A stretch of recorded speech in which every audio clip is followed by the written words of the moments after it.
Okay, good evening. I'd like to call to order this meeting of the City of Bloomington Plan Commission for July 15th, 2024. I'm going to start by just giving a quick overview of the agenda this evening. It is a light agenda, so we should be out of here fairly quickly tonight. We have two petitions that have been tabled. SP 24-22, that's Cutters Kirkwood 123 LLC, the property at 115 East Kirkwood Avenue. And then we also have some text amendments to the UDO. That's ZO-34-23. That also has been tabled. So there's only one petition that we will hear tonight. That is DP 17-24/Plat 2024-04-0026. The numbers just keep coming. Petitioner Eric Deckard, property at 3615 East Post Road. So that's the one petition we will hear this evening. Before we get to that, we have a little bit of housekeeping to do, but we'll start with the roll call and make sure we've got a quorum.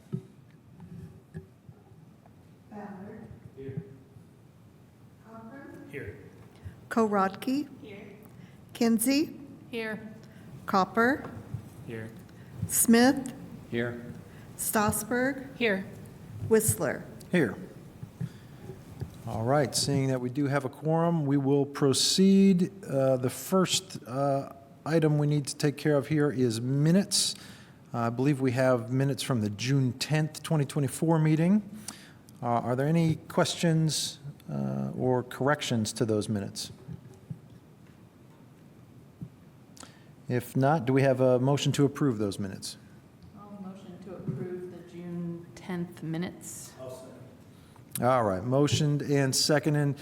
Since we're all here in person, I think we can just do a voice vote on this. All in favor of approving those June 10th minutes, please say aye.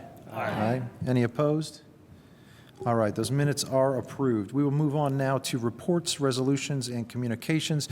Are there any reports from commissioners? Just that I have to recuse from the one case for hearing tonight.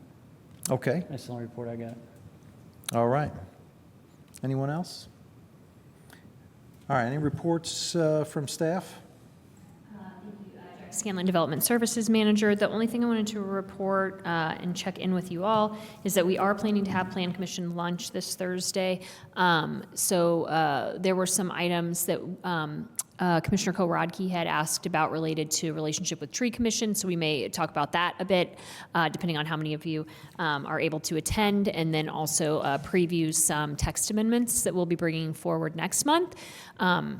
Usually we do them once a year, as you know, but we just had a Title 13 created for stormwater management. That was recently approved by council. So that affects Title 20's grading permit regulations and erosion control things. So we'll be bringing forward the fixes for that to bring that in line with the new title, as well as some new state slope development on slope regulations that were passed. So we need to, those went into effect on July 1st. So we need to align with those as well, and potentially some other, a couple other smaller ones related to urban agriculture. So just want to get that on your radar if you are able to attend this week. I know we often don't end up having that meeting, but it's on Thursday at 11 in the Kelly Conference Room. If anyone can attend, we have to do it in person only because, as you know, 5 of you have to be in attendance in order for a meeting for someone to be able to be virtual. So we just do in person only. And that's all I have. Thanks. Thank you, Jackie. All right, we are going to move on now to our petition, and I believe Gabriel Holbrow is the case manager who will present. And Gabriel's joining us remotely. Take it away, Gabriel. Yes, hope you can hear me there in council chambers. Yep, we can. Great. I'm Gabriel Holbrow, zoning planner for City of Bloomington. And I'm here to present on a proposed primary plat approval for or a petition for primary plat approval at 3615 East Post Road. This is a property located in the Grandview Heights neighborhood of Bloomington. It's a rather strangely shaped property there with frontage on East Post Road and Hollywood Drive, not far from Smith Road on the east side of the city. The property currently has 4.21 acres. It's zoned residential medium lot, R2. And the comprehensive plan is designated as the neighborhood residential feature land use area. And the existing land uses there is one single family dwelling here on Post Road. So the request is primary plat approval to allow a 2-lot subdivision of the 4.21 acres in the residential medium lot zoning district with a request for subdivision waivers and a waiver request for a waiver of second hearing. This is a clip of the actual plat. There's a long history to this property, which the petitioner may wish to bring up in their petitioner statement. It's complicated. We'll get into some of the complications in a moment here. My understanding of what they are trying to do is really just separate off the existing house down here on a lot which is consistent with other lots in the neighborhood from the rest of the property. So that what is proposed as lot 2 with the existing house would be available to sell to someone who wants to buy a house and have property in this neighborhood, and lot 1 would be available for someone to develop in the future with anything that's allowed in the R2 district. As one lot, it could include a single family home. Later on, someone could propose a subdivision of this into smaller properties. It would involve building a road. That's not being proposed at this time. It's just merely another lot. But this 2-lot subdivision would set it up so that someone later on could go in and possibly develop a lot 1 either with one house or with a further subdivision. Here's turning it on its side. If that fits better, let's skip that for now. So the first complication is if you look on Elevate or other sources of property lines, you'll see that Hollywood Drive, or in Google Maps for that matter, you'll see Hollywood Drive shown continuing all the way through connecting Post Road with where there's an actual street for Hollywood Drive. But if you look at the aerial photo, there's no street here. It's definitely not been constructed. And the petitioner was able to get confirmation from the county auditor that this mapping is an error. So this is not public right-of-way. The reason it shows up goes back to a plat from 1967 that was never recorded. The right-of-way was never dedicated. The right-of-way was never accepted. The street was never constructed. So this right-of-way, this thing that looks like right-of-way is not right-of-way. It's simply part of this property. There is an existing access easement along this right-of-way, which is noted on the plat, but the access easement goes to only owners of specific property nearby. It is not to the general public or public right-of-way to the city. So another issue here was the lot width. The property has 3 frontages, one along Post Road that will become the frontage of lot 2, another along Post Road that is the end of the unconstructed Hollywood Drive corridor that will become a lot frontage of lot 1, and then another on the other side of the Hollywood Drive corridor to the northwest. Of these, this one down here, lot 1 frontage on Post Road, is 56.73 feet, where the code requires a minimum of 60 feet in the R2 district. This was approved by a variance the month before last. So it's now, with the variance, it's considered code compliant. So there are a number of subdivision waivers. The first one is what I would describe as the largest, most substantial one. The request is along these frontages along Post Road, the transportation plan calls for a 6-foot wide sidewalk. And the petitioner is proposing to leave it in its current condition, which is without a sidewalk. So the transportation plan calls for a 6-foot sidewalk. They're proposing no sidewalk. Just as of June 4th, I believe, so last month, the Plan Commission, your board, now has authority to grant a subdivision waiver from this requirement. In staff's view, so we recognize that this would create a disconnected pieces of sidewalk that would be unlikely to be connected in the near future. There are no current plans to fill in sidewalk along the intervening property or along adjacent properties. But nonetheless, this is the best way that we have to build sidewalk in this incremental fashion in neighborhoods. And even in a disconnected state, it does provide some benefits, such as unloading from a vehicle that's legally parked on Post Road. So those are considerations. As you'll see in a moment, staff's recommendation for this evening is that the board forward this, Plan Commission forward this to a second hearing in August. So we're not recommending taking any final action on this subdivision waiver or other subdivision waivers tonight, but some of the issues to think about. A second subdivision waiver is for the parent tract size maximum. For the infill subdivision type, the maximum is 3 acres. What's proposed, the parent tract is 4.21 acres. Staff believes that this is best categorized as an infill subdivision that does not involve construction of new roads and is infilling into an existing neighborhood. It's just somewhat larger than the maximum written in the code. It seems reasonable to treat this as an infill subdivision and simply have this subdivision waiver as a way to adopt that, way to allow it to be an infill subdivision type. A third subdivision waiver is side lot line angles. We're talking about these 3 side lot lines, the 2 along the leg of lot 1 that goes along the old Hollywood corridor to Post Road, and then up here on the other end of the Hollywood Drive corridor. The maximum in the subdivision standards is 15 degrees from perpendicular.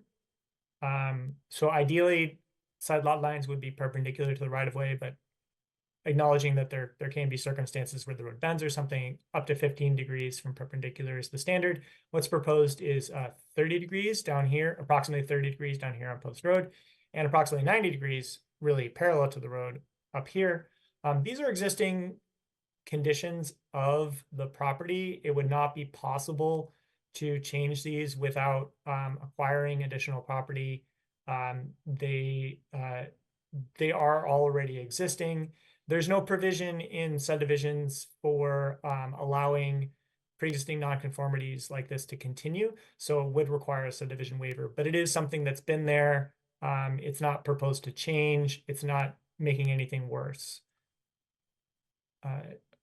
So another subdivision waiver that's been requested is lot 1 is technically a through lot, and this is because it has 2 frontages. Oops.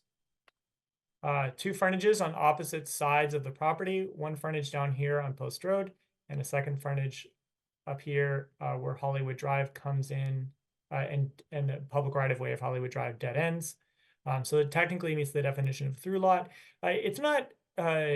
So it would require a waiver for this. It's not really it doesn't really have many of the attributes of a through lot that the code is trying to avoid, of a property that is really using 2 streets. This is sort of an artifact of how this property it fits into this neighborhood and how the Hollywood Drive public right-of-way ended up being partially dedicated and partially not dedicated. So this is, it would require a drastic change to the whole subdivision plan to get rid of this. This is something of an existing feature of the property as well, like the last one. Another subdivision waiver. So the following two subdivision waivers, staff caught late in the process, noticing that these would apply to the property. So these were things that the petitioner did not have time to formally request. I'm under the assumption that the petitioner plans to request these, but they've not actually had the opportunity to do that before the hearing tonight. But one of them is that this area is a tree preservation easement in the northern end of the property as required by the UDO and the subdivision standards. But the subdivision standards include that any preserved wooded area of 1 acre or more shall be on a separate common area lot. But this is proposed, this tree preservation easement is proposed on lot 1, not in a common area. The petitioner may wish to speak to why to put it on lot 1 instead of a common area. It seems to align with one of the purposes of this subdivision to really separate off the existing house from the rest of the land, which could be developed in the future. And putting it on a common area lot where the existing house that's being set off would continue to have responsibility for it is going against one of the goals of the subdivision. So it seems reasonable to consider allowing this tree preservation easement to be on lot 1 instead of a common area lot. If there were a future subdivision later on of lot 1, which is possible, and it's something that might happen, at that time it would be reasonable to put it on common area lot according to the subdivision standards.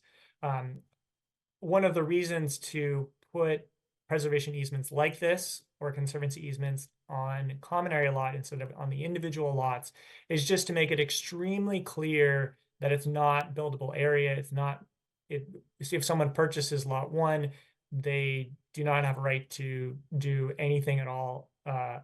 They do have some rights as property owners of this area, but they do not have a right to build a house in there or otherwise clear trees. So putting it in a common area helps make that very clear. And usually it's set up with an homeowners association or some other structure to be the legal ownership of that common area, so that it's easy to there is an entity that is responsible for managing it as a whole instead of having it split between multiple different lots. But in this case, it's all going to be on one lot anyway. There is an easement through the plat will be part of the recorded document for this. It seems that it would avoid some of the dangers that the subdivision standards are trying to avoid by requiring to be in common lot.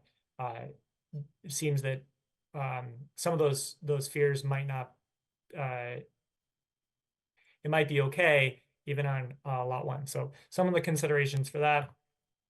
Another subdivision waiver would be the depth to width ratio for lot 1. Lot 1's width, as we said, is just under 57 feet.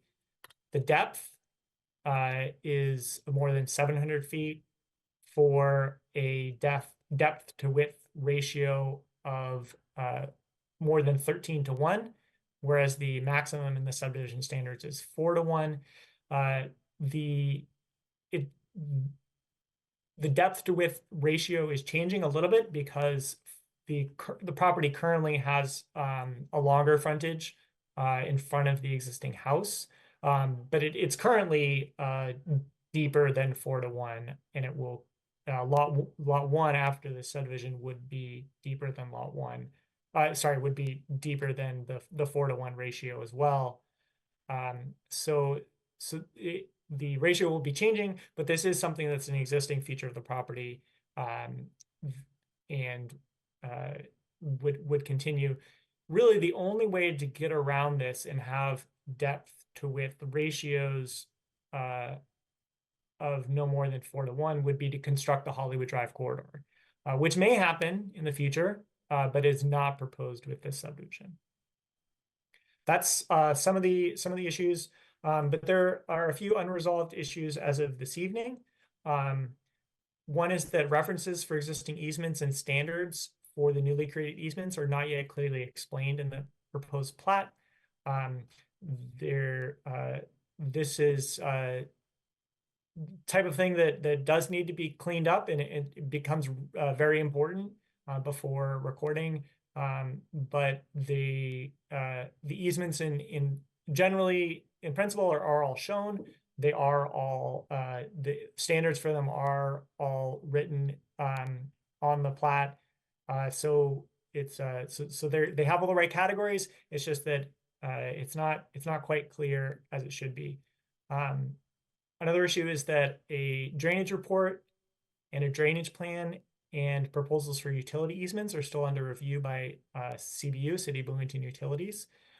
There is a brief report that is included in this packet that has been provided to the petitioner. Essentially, the proposed drainage plan at this time is no additional facilities other than existing stormwater lines on the property, along with some easements dedicated to CBU for some of those drainage lines, but that there will be the proposal is there's no additional drainage, so no drainage basin, no additional stormwater lines, and it seems that for a subdivision like this, an infill subdivision, there have been others that have also not had any additional drainage infrastructure. So that's something that could be reasonable, but it really depends on getting calculations of the pre-development estimated runoff and the maximum development post-development estimated runoff. And so far, CBU has said that the calculations are not satisfactory, do not provide enough information for them to make a decision about whether the proposal that is not to provide any more drainage facilities is adequate or not. So that's still an open issue. Required street trees are not shown on the plat. The petitioner has requested a subdivision waiver not to build sidewalks, but has not requested one to not plant street trees, and there would be room to plant street trees with or without sidewalks. So required street trees should be shown on the plat.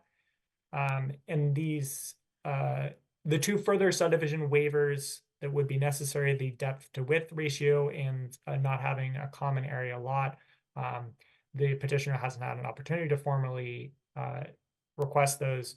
So that's another unresolved issue. For these reasons, staff recommends that the Plan Commission forward this petition to the required second hearing on August 12th, 2024, and to deny the request to waive the second hearing. I hope that's helpful, and I'd be happy to answer questions about more details. There was more in the report as well, but thank you. Thank you, Gabriel. Is there a representative of the petitioner who would like to present? Please step up to the podium here and state your name for the record, and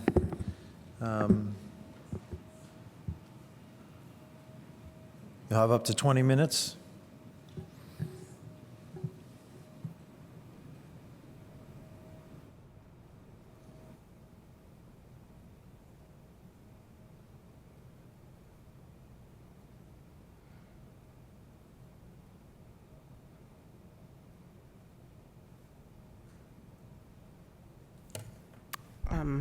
My name is Sherry Myers.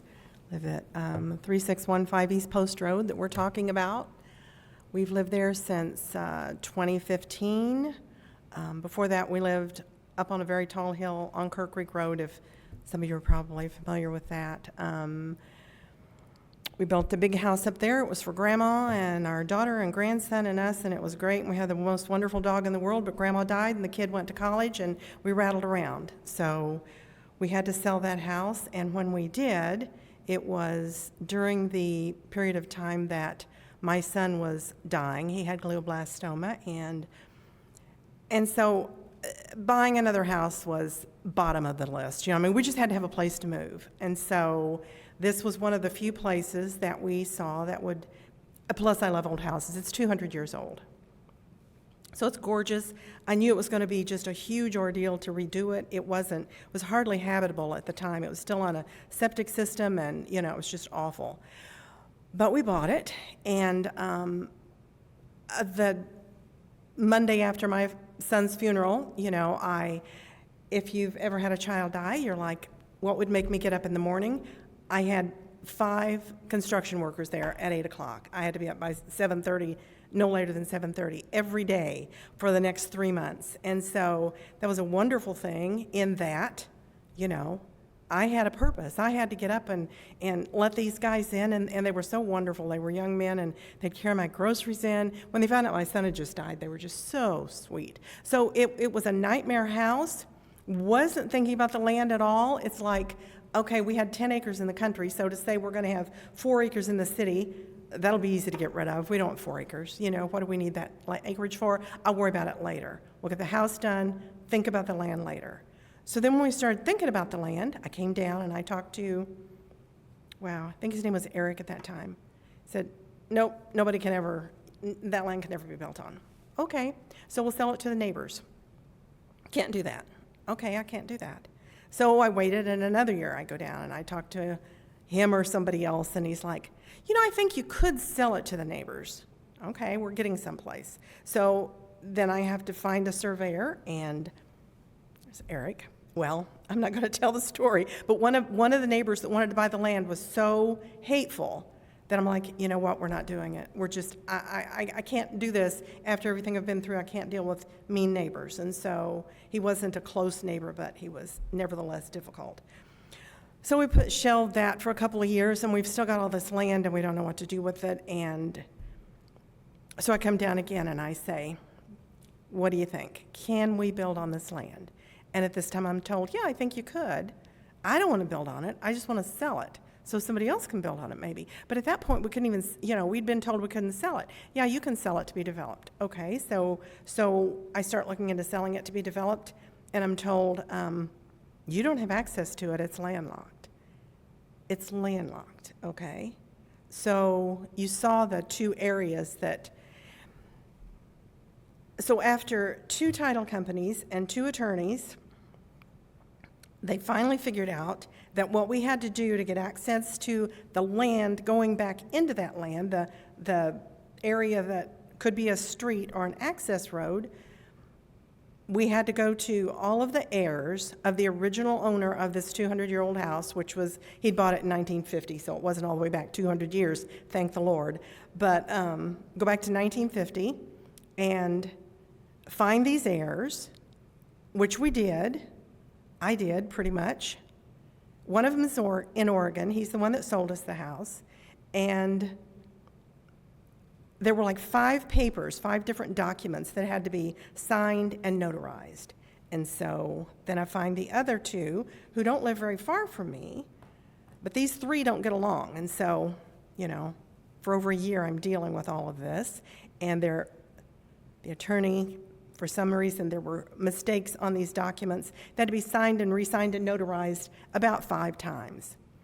And the last time, and I'll tell this because it's kind of a funny story, if anything about this is funny. So the last time there was a name, it was Sally's father's name that was wrong. They had it wrong.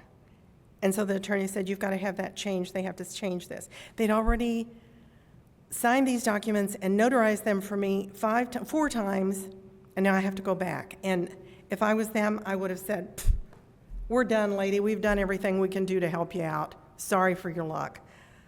So I tried to call Chig, who was one of them, and his phone was disconnected. And I tried to call Sally, and her phone was disconnected. I thought, they really are done with me. That's it. I will not be able to reach them. But I had Chig's address, and so I put all these documents in a piece of paper, in an envelope with a postage paid envelope, groveled to him, thanked him so much for what they had done, asked him, please, one more time. I promise this is the last time. If this doesn't get it, I'm just done too. And so I sent it to him. 3 weeks later, there's no no contact, and no documents back. And so I got to thinking, the attorney said all that had to be done was that name had to be crossed out and they had to write in the right name. Sorry for this, but I thought, I'll do it. I am going to write that stupid name in. I'm going to cross it out. I'm going to write it in. Nobody will ever know. So the only person that can get in trouble for this is me. So that night, I say, God, tomorrow morning by 9 o'clock, the name is going to be changed. And if it shouldn't be that does it, if I go to jail or go to hell for doing it, stop me because I'm going to change the stupid name. 8:30 in the morning, Chig calls and he says, Sherry, got the documents signed. I'm like, okay, I'm not going to jail. So anyway, we got those signed, and then we start this process. Okay, Eric has been one of my best friends, along with the other guy sitting over there that you all probably know. Chris had built some houses a street over. So when I found out we were having problems with this, I thought, he's going to be the best person to go to because he knows the area, knows some of the problems, and so, but even Chris didn't know we were going to go into this. I mean, this has just been horrendous, and the reason we're wanting to do all this now is my husband and I obviously are getting older. He has health issues, and I remember when my parents got to this age, they lived in Salem, Indiana, and so I would have to go down there. I used most of my vacation to go down and take them to their doctor's appointments, hospital visits, all kinds of stuff. And I thought, if I just have to move up to Bargersville so my kids don't have to go through this, that seems the wisest thing to do. And they have enough acreage that we can build a little house next to theirs. They want us up there. We're going to move. I can't even sell land now. You know, we can't sell anything. And so we're kind of stuck until we get this taken care of. And as you can see, I'm probably don't know anything that's going on, not much anyway. I just know it's been, since 2015, it's been getting worse and worse and worse and worse and worse. And now it seems to be, I think we're near the end. I think I can see the light at the end of the tunnel. But the flashlight's getting dim, and I just want to finish this, get it to the, we've spent, what, 8 or 9 years, and I won't tell you how much money, but it's a lot of money on 2 title companies, 2 attorneys, surveyor, an engineer, fees to the city for the, city fees, and it's a lot of money, and we don't have a lot of money. Otherwise, I'd just try to develop this myself. But I can't. And so I guess that's what I'm wanting. I just want somehow to get this taken care of so we can go into my twilight years happy and be able to sit on the porch and rock for a little while instead of, always having to think about this. But so I appreciate all the help that Chris and Eric have given me. They have been so wonderful. I can't even tell you how great they are. They're my best friends. But I thank you all for anything you can help me on, just like the trees. I had forgotten about the trees. If we put a sidewalk in, we're going to have to cut down 3 healthy, big, old trees to put in a sidewalk. And if I don't have to put the sidewalk in, I don't have to cut down these gorgeous trees, which if you cut down a big tree like that, we've had to do it, it's $3,000 to $5,000. So that's like, say, $10,000 to cut down these trees, $10,000 to put in a sidewalk. I mean, I just don't know where it's going to end. I don't know. Like I said, I see the light at the end of the tunnel. I think we're almost there. This is my story, and I thank you all for considering it tonight. Thank you. Are there any questions from commissioners for staff or for the petitioner? Oh, I'm sorry, you still have more to add? Oh.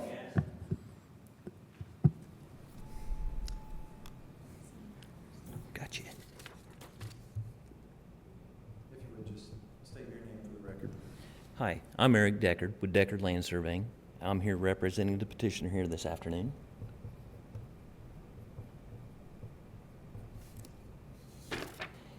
Yes, so I'm Eric Deckard, and I'm with Deckard Land Surveying.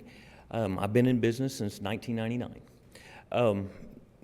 So I've been around the community for quite some time. 25 years I've been surveying.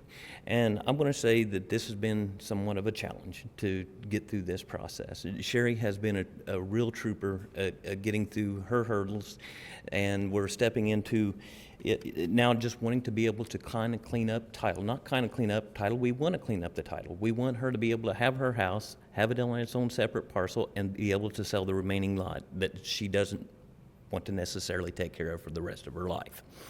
I'd like to say that we went through several rounds of edits on this project. We started this project and the first submittal was done in October. And we have had no less than 7 different rounds of edits, and each time has opened the door for more discussion, more requests. We have met with these requests every time. And we're to this point right now. I've read through the documents. We've put things on the plat. We've taken things off the plat at the request. Things that we've just put on the plat, we had to take right back off. And so we're now looking at the commission for answers. You know, what can we do here? I guess we don't know what we're doing after 25 years. So, you know, I'm going to leave that with you guys to kind of think about. Another thing, you know, as far as the sidewalk waiver goes, you know, there's no sidewalks in the neighborhood, so that's one of the reasons for the request. And like Sherry said about the trees, you know, in order to put a sidewalk in, she's going to have to remove some very large trees out of the yard just to do that. Some of the unresolved issues that was brought up by Gabriel here, we actually added a whole new sheet onto our survey to clarify these, and we're being asked now to ask for additional waivers after 9 months. I mean, we didn't think about this, you know, anytime during this process, and that's where I'm at as a professional right now, and I'm asking for your help and your understanding. And if you've got any technical questions, I'll be glad to answer any questions that you might have. Thank you. Are there any questions from commissioners?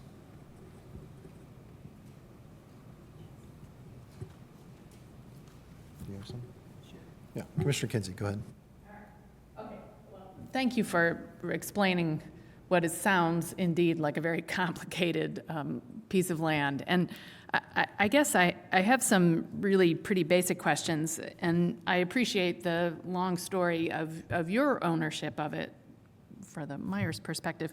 But I wonder if the city can offer a little bit more about why this was developed so oddly in the first place. Is there a longer backstory to what this oddly shaped property was intended for when East Hollywood was indicated in the proposal?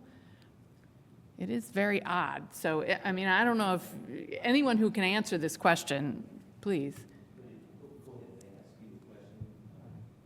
Answer? You go ahead. Yeah, so I as staff are not as familiar with all of the history, so I don't really have an answer to why, but part of the how of how it got to this strange situation is this unrecorded plat from the late 60s. So most of the Grandview neighborhood was a lot of it was developed by one property owner who owned a big chunk of it and developed it in phases. So a lot of the surrounding streets were developed over time around the 1960s, give or take, in phases. And then this would have been the last phase. And it looks like they got pretty far along, had an idea of where a road would go, had an idea of what maybe some lots in this area would be, and then never carried through with it. So I don't know the why of that, but that's part of the how. There was an idea of developing this with the Hollywood Drive in there, but then it evaporated before it actually happened, and that caused at least at least two things that are still affecting us today. One is that there's this strange thing that looks like it's a street but isn't actually a street that crosses the property. And the other is that this property has all sorts of it's a strange shape. It's got weird access. It would be difficult.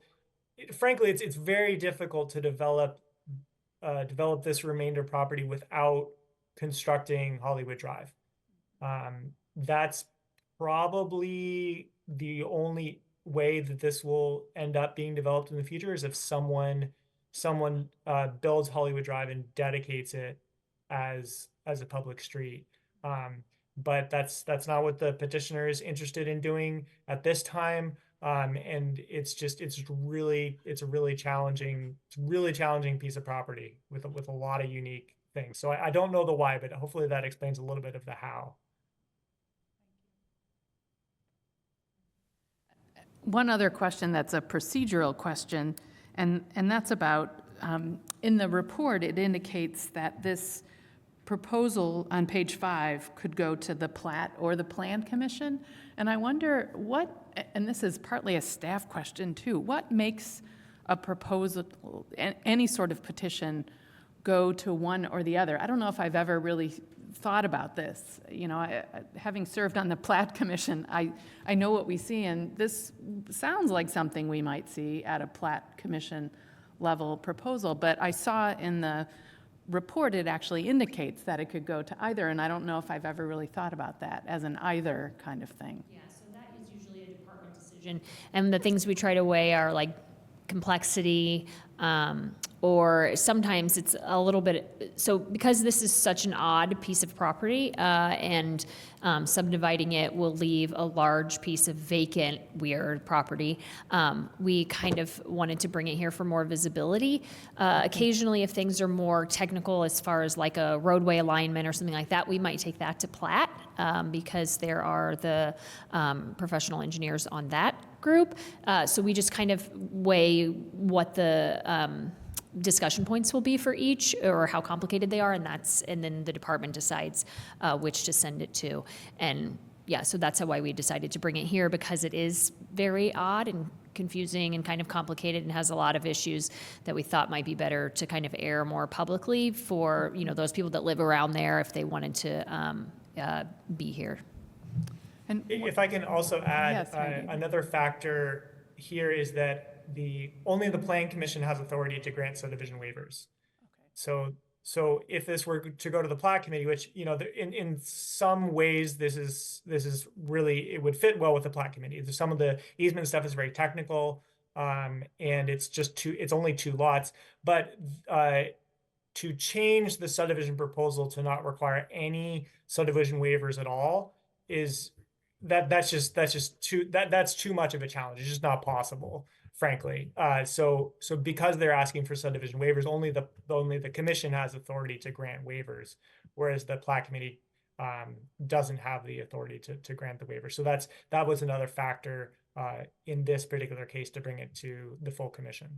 Thank you, Gabriel. That's very helpful. And Jackie, too, for the helpful information. The only other thing that concerns me, or that I appreciate about Plat Commission, is the scrutiny that Plats get from utilities and from the engineer. And I want to make sure that same scrutiny is applied in this, in our review. And I mean, I feel like there's already been some hint that utilities is reviewing this and making sure that all of those things are copacetic with the proposal. But I do appreciate when we have the engineer and the utilities person really, you know, really just digging into what that plat represents. Sure, so in cases when we bring a plat here, we try to do that coordination before with the two departments as opposed to a Plat Committee. And then you all can also dictate where the secondary plat goes. So if you'd like for the secondary plat to be seen by the Plat Committee as opposed to staff or you can require that as a condition as well. But you are indicating that in this, I remember seeing the utilities was specifically called out as a reviewer of this. Yes. Okay, thank you. Thanks. And I guess I have one more quick question. The original, the mention in the report about the road and the plat not being recorded, is that, I understand things get lost or, they just fail to get recorded. I suppose that is possible. But how common of a situation is this from the 1960s? Is it a common thing or is this unusual? I would not say it's common. Mr. Deckard could probably speak to that more than we could. Something like this where there's right-of-way on there and we contact the auditor and they don't take it off after we've said this is not right-of-way is odd. This is a very unique situation here. Okay, thank you. Thanks. Any other questions? Go ahead, Commissioner. Yeah, a couple. First one is maybe easy. We talked about street trees, and I'm just wondering where on this map street trees would actually need to go, roughly. Because, when I'm looking at Lot 2 along Post Road, there are some trees there already. Do they count as street trees? And then in the other, when I look on Google Street View, that's mostly a driveway. So I'm just trying to figure out where there's a lack of trees that needs trees. I can try to address that. The requirement is to have street trees for every 30 feet of frontage. In the case, so in this case, I'm just looking at the post road frontage of lot 1 would be, it's just under 60 feet, so it would have to be 2 street trees, and then the post road frontage of lot 2 would require 5 street trees. Existing trees, as long as they're healthy and species that are permitted as street trees by the UDO, can count on a 1-for-1 basis. So one existing tree can count for 1 street tree. Along the frontage of lot 2 in front of the existing house, I would expect that most or possibly all, depending on how many trees there are now, of these street tree requirements would be fulfilled by existing trees. We just need those to be noted on the plat. On lot the post road frontage of lot 1, you're correct. It's sort of a big wide driveway. There'd be a question about where to put a tree. So currently that driveway, the width of it is wider than 18 feet, which is the maximum driveway width for single family use in this district. Narrowing that drive to 18 feet would open up area that would be both out of the drive and out of a vision clearance triangle for the drive, depending on where that 18 feet was located. If it were in the middle, there would be room on either side. If it were off to one side, there would be room on the other side. So that's there are different design options available for the petitioner to put the tree put the trees, but it would be part of narrowing that driveway to the compliant width. Okay, thank you. And then I have one more question about the common area lot tree preservation easement. So is staff recommending at this point that easement be changed to be kind of like a third lot, essentially? Like, is that what it would turn into? I guess I'm a little bit confused about what the real recommendation should be for that tree preservation easement. So what full compliance with the subdivision standards would be is that, yes, that easement would be on a separate lot that would be a common area lot. It would be a third lot. There still would only be 2 developable lots, but it would be a third common area lot. You'll notice that there's a little corner in the north west corner of the property that is not in the tree preservation easement, but is the only way to get to it from this property is through the tree preservation easement. So that little corner might end up on a common lot if there were to be a common lot. So that's what the full compliance with the subdivision standards without any subdivision waiver would require. In this particular case, staff feels that it seems reasonable to not necessarily put it on a separate lot in this exact instance, both because it doesn't align with the goal for this subdivision for the petitioner to be able to really to clean it up and be done with this property and not have a remaining responsibility attached to the house.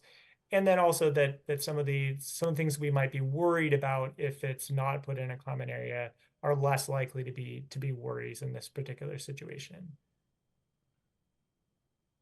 So you're okay with it being the way it is, attached to the one lot? And it would just Yes. it would just need that waiver so that it could be attached to the one lot instead of having a separate lot? Yes, that's correct. Okay, thank you. Any other questions? Procedural questions.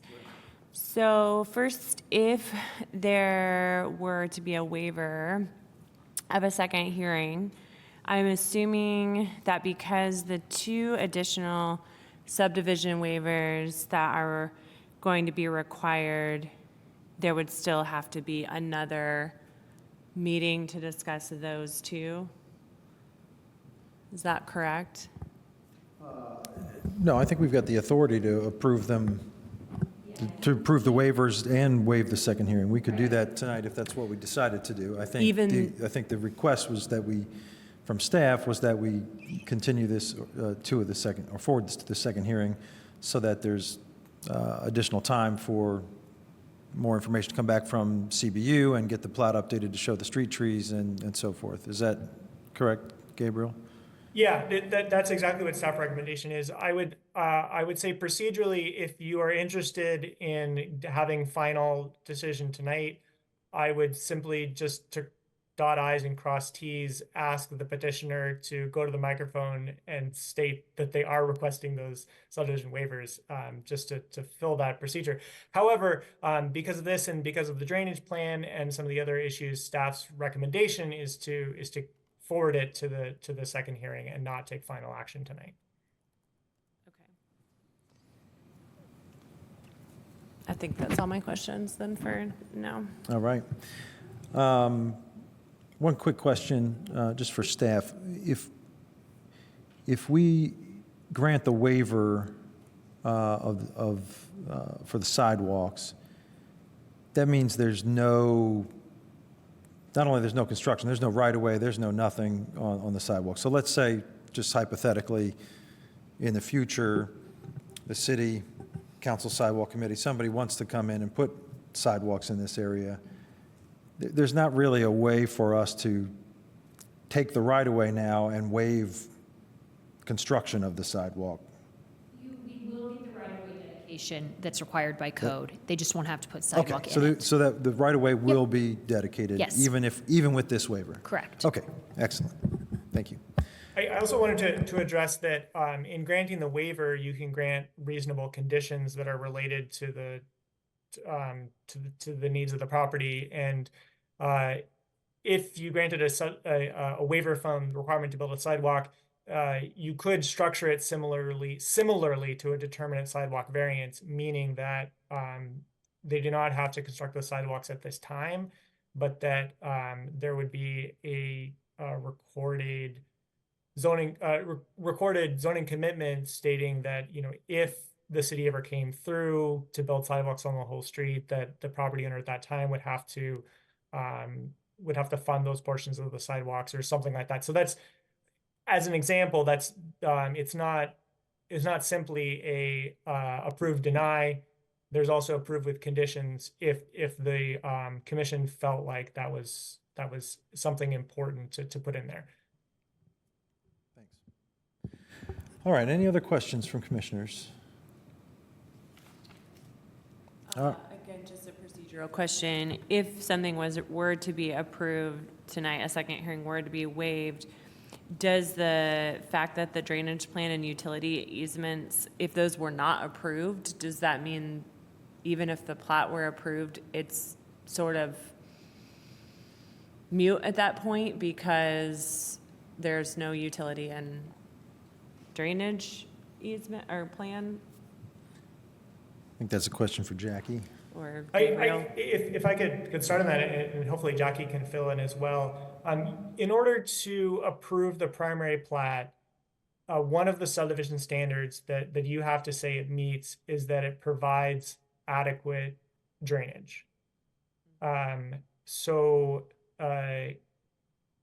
if you want to look at it and say, you know what, they're working with CBU, maybe the details aren't worked out, but as a commission, we're comfortable saying that this subdivision can manage the expected drainage. Then you can make that finding. You can approve the primary plat, and the actual drainage plan approval by CBU could happen as long as it happens before recording. It's still okay. So the staff's recommendation is that you wait for CBU to really approve something, to really have that well documented by the city's experts in this, that it handles the drainage. But the strictly speaking, the requirement is that you make a finding that the plat adequately manages the drainage. And there is nothing that says that you have to wait for CBU to approve the drainage plan, if that makes sense. Yeah, no, that's great. Thank you. I just still feel new on this group, and having a good understanding of what those mean makes sense. Thanks. New, and I still don't understand all of this. This in particular is tricky. So just to follow up on that, what would happen if, say, CBU comes back and says, no, there needs to be a detention pond? Right, so that's the risk of, that would be, kind of at the risk for the petitioner. If, we do this sometimes where it's like, you can go forward and we can put a condition of approval on it, but if it doesn't work out for you, you're coming back. And now you already have an approval, so you're starting over. Like, we would rather just continue it to the next month, hopefully have that sussed out by CBU, have some of the corrections that Gabriel has asked Mr. Deckard to make just on the copy pages done, so that we are next month able to say to you, all of these things have been checked off and this is a cleaner process. And because, like, in your packet, you can see he didn't propose findings because they don't meet all the requirements yet as far as he's concerned. So that we can come back to you with those clean findings next time. Maybe just pose this to the petitioner. Does seem like there's just a couple of loose ends here that don't seem like major hurdles, but leave a little bit of risk for us as a commission if we just, go forth without the specific answers there. Is there something particular that's going to happen between now and next month's meeting that are going to add, hardship here if we? Ooh, I'm not sure. I'd have to check the rules, but I don't actually think you can speak on behalf of a petitioner. They're going to ask me a question about, are we going to ask for the 2 additional waivers? Because we have to officially ask for it. Oh, I know, but I'm And just saying answer a per our question. rules, I don't think a plan commissioner can present a petition. We were just going over those recently. I recuse, and I'm her real estate agent. I know, it's like one of those things you lose when you join the plan commission, I'm pretty All right, sure. well, then you get up and tell me. We'll play a little telephone here. Let me get my glasses so I can see the warm.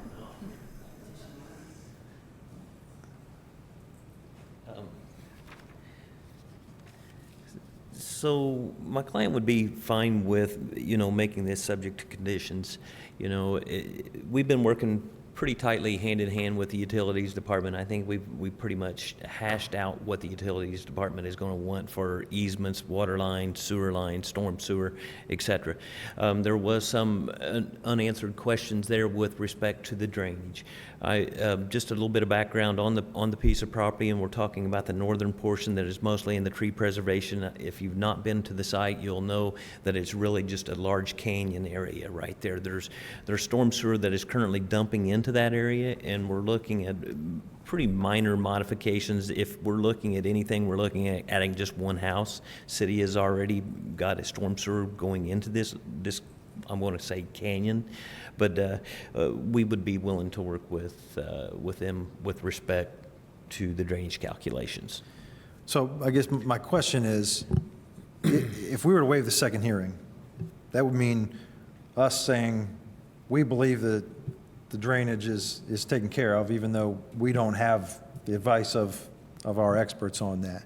And so my question to you is, if we decide to wait, as is the staff recommendation, and till next month's meeting, is that going to cause, is there some particular event between now and I don't the think that August it's going to meeting be that- detrimental. I'm sorry to cut you off, but I don't think that it's going to be detrimental. But we just don't want to have another barrage of new items coming to the forefront. If this is where we're at today, this is where we'd really like to be at the end of it, because we've been through several rounds of this. Yeah, understood. Thank you. All right, any other questions?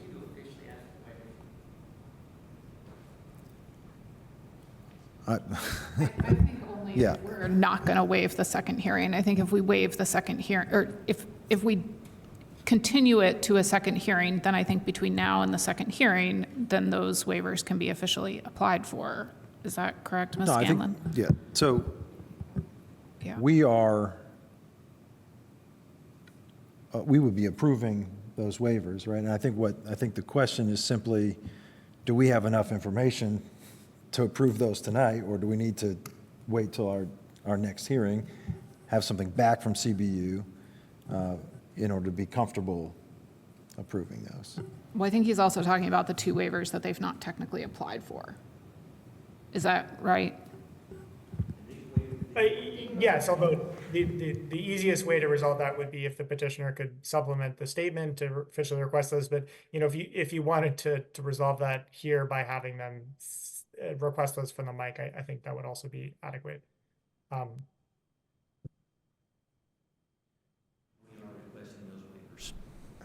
Okay. I am personally not a big fan of trying to write things on the fly here. If we're gonna have those waivers in the record, we need to have them in writing somewhere. Is there a written record of what those waivers are that we can reference here? That's a question for staff. Yeah, so they're on page, let's see, page 4 and 5 of your packet, there's paragraphs discussing the waivers a little bit. And then on page 7, there's they're listed. It says waivers, and there's the criteria for granting a waiver, and then it says sidewalk proposed finding blank, parent track size maximum proposed finding blank, side lot line angles proposed finding blank, for all of them. So you do get a list there, and also on page 7 it has the criteria for granting the waivers. If you wanted to dive into that, I could put that up on the screen in an editable format.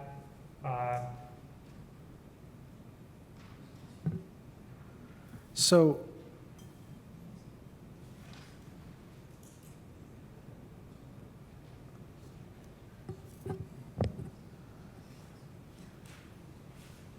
these are already listed in the packet. Here's a me list of the waivers. I've signed off on this. Thank you. Gabriel, are you saying that the waivers in question here are already listed in that proposed finding? All 6, including the 4 that they previously requested in their petitioner statement, and the 2 that they've requested formally requested this evening. Yes, all 6. So would it not, I mean, would that not be sufficient to just, if we accept the proposed findings, does that not? In the packet, the proposed findings are blank. There aren't any proposed findings. So. Oh, I see. You just have placeholders there. We'd have to write some tonight. Yeah. I see. So we would have to essentially copy and paste something from the narrative in your paragraph to put into those proposed findings in order to incorporate the waivers? Is that what you're saying? Yes, and that's, that's a little bit of a challenge, but I'll speak for myself as staff, and Jackie can add as well. We're here for you. We're whatever you want to do tonight, we'll try to assist you. All right. I'm not I'm not a big fan of trying to write this stuff on the fly. I will defer to what the commission wants to do. If there's someone wants to make a motion, once we get to that point, I'll be happy to entertain it. Can we just clarify what the topics of the 2 additional waivers are? It's not entirely clear to me. Here, I can read to you, Mr. Baird has the 6 here in a letter dated today. Sidewalk waiver, maximum parent track size waiver, side lot line angle waiver, through lot waiver. So I think those are the 4 you already had, or that were a part of the original request. Yes. Common area lot waiver, so code requiring that the trees be on their own separate lot, but instead allowing them to be, continue to be on lot 1, and depth to width subdivision waiver. So that's the 4-to-1 that Gabriel described. Okay, so they've been orally described, but not formally outlined as a proposed finding. Really. Correct. There None are of no them- proposed none of them findings really in the have. staff report. Yeah. Yes. They're outlined, the waivers Yeah. themselves are outlined, the requested waivers are outlined in the letter, but we have no proposed findings to back up our support for those waivers. So I think this would be pretty tricky for us to pull this all together on the fly. That's my opinion. Any other questions for staff or for the petitioner?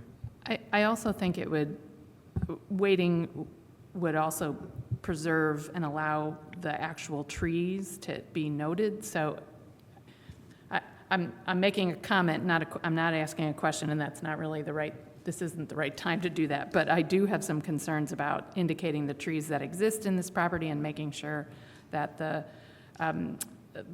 plat is compliant and that CBU has really reviewed it, so there are no surprises. So I guess I would prefer not to see any additional surprises come up and would prefer that we wait. Okay. Any other questions? Well, we still have to go to public comment before we do that. All right. Is there any public comment? Anyone here, other than the petitioner, who wants to comment on this petition this evening? I think you could, yeah. There's nobody on cats. All right. Will we check online? Do we have any online? No? Okay. All right. There's no public comment. We are back to the commission for any final discussion or for a motion. Just as a reminder, the staff recommendation is simply that we forward this petition to the required second hearing on August 12th, 2024.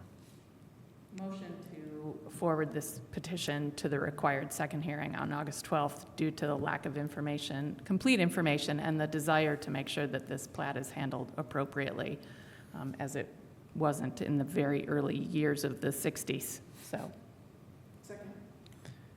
Okay, the motion is to forward to the second hearing on August 12th. Is there any final comment before we call the roll?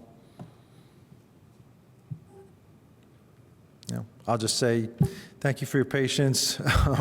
I don't think we're going to have any more surprises. We just need to get our documentation, our I's dotted and T's crossed as it may be. So thank you for your continued patience. Let's call the roll. Kobrodke, Yes. Kinsey, Yes. Copper, Yes. Stossberg, Yes. Whistler, Yes. Ballard. Yes. Okay, that motion is approved, and that is our final petition for this evening. Any announcements before we adjourn? All right, thank you. We are adjourned.